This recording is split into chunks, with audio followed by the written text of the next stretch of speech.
राधा स्वामी दयाल की दया, राधा स्वामी सहाय, राधा स्वामी।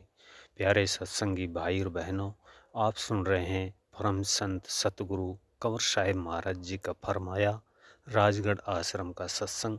सो प्रेम से ध्यान से सुनिए।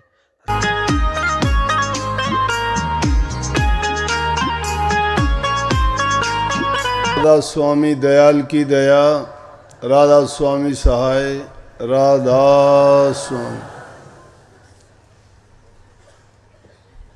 प्यारी साध संगत जियो, भाइयों बहनों, बच्चों, जितने भी आप सत्संग लाभ के लिए आए हैं, शांति से बैठ के सत्संग लाभ उठाएं।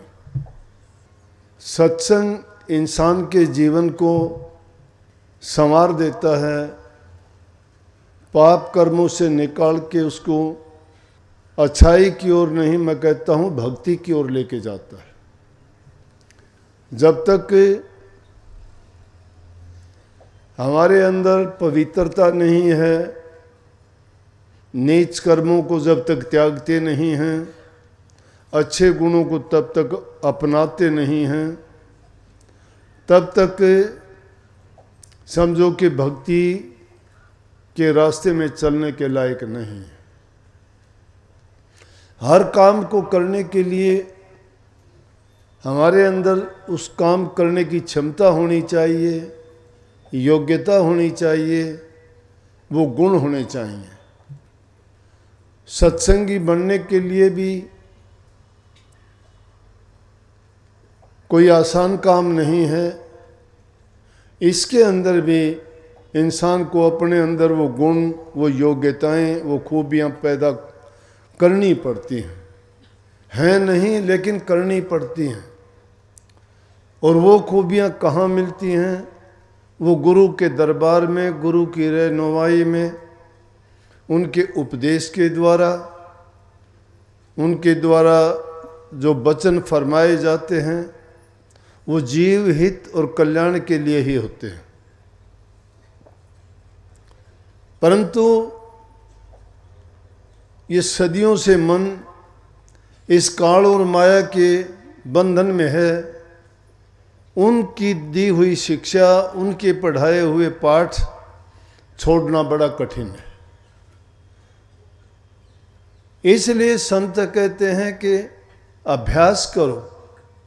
गुरु आपको जो मंत्र देता है, ज्ञान देता है, शिक्षा देता है, उसको कहते हैं कि उसका अभ्यास करो, उसको भूल ना जाओ। अगर उसको भूल जाओगे तो फिर ये काल उस बिल्ली की तरह से दाव लगाए बैठा रहता है। जिस प्रकार से बिल्ली अगर चूहे को देख लेगी कि इस बिल में चूहा घुसा है तो उसके पास बैठ जाएगी, और जब तक वो नहीं निकलता है, जब तक उसको वो नहीं मार लेती है, क्योंकि वो उसकी खुराक है, तब तक वो वहाँ से उठती नहीं है। उसकी पहरेदारी, चौकीदारी, हाजिर रह के पल पल उसके बारे में सोचती रहती है, देखती रहती है।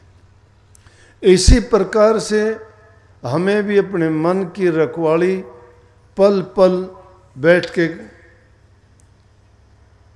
इस प्रकार से ध्यान लगाना पड़ता है। जब कहीं जाके ये मन सीधे रास्ते पे आ जाता है, लेकिन आने के बाद भी थोड़ी सी लापरवाही हुई ना, और ये फिर वापस भटक जाता है।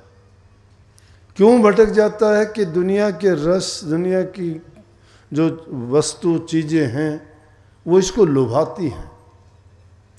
भक्ति में कोई ऐसा रस नहीं है कि आपको एक ही बार में या शुरू में ही वो आनंद आना शुरू हो जाए। भक्ति के लिए हम कम जाते हैं, लेकिन संसारिक ख्वाहिशें हमारी बहुत होती हैं।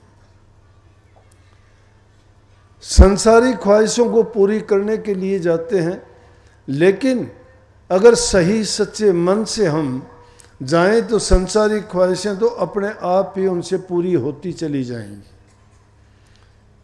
क्योंकि जो रास्ता हमें दिखाया जाता है उस रास्ते पे चलने से उस खजाने से सब वस्तुएं प्राप्त होती हैं, कोई भी ऐसी चीज नहीं जो उससे बाहर हो, क्योंकि सब कुछ मालिक के हाथ में है।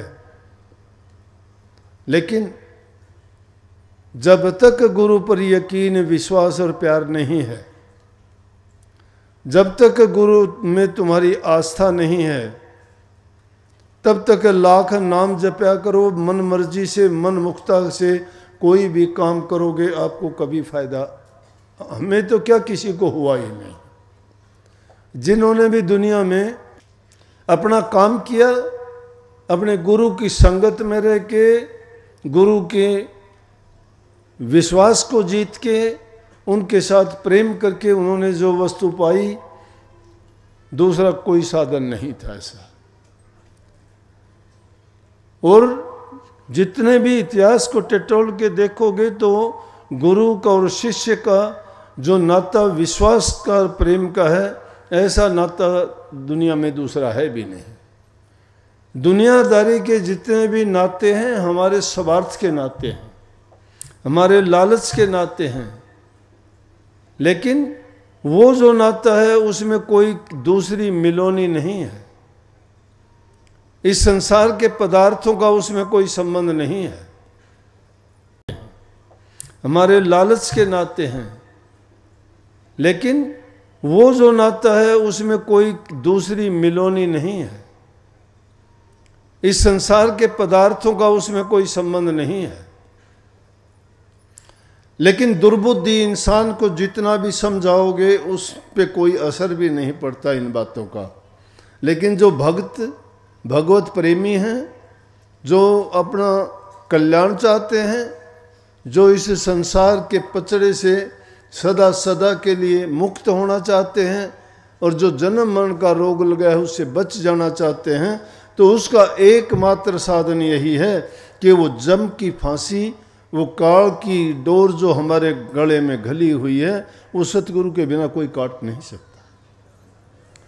और जिन्होंने सतगुरु के प्रेमी हुए, उन गुरुमुखों की अगर कहानी और बातें सुनोगे तो आपके जो मन की बातें हैं, जो तुम्हारे ऐसे कोई भ्रम पड़े हुए हैं दिल में, उन भ्रमों को टूटने में देर नहीं लगती।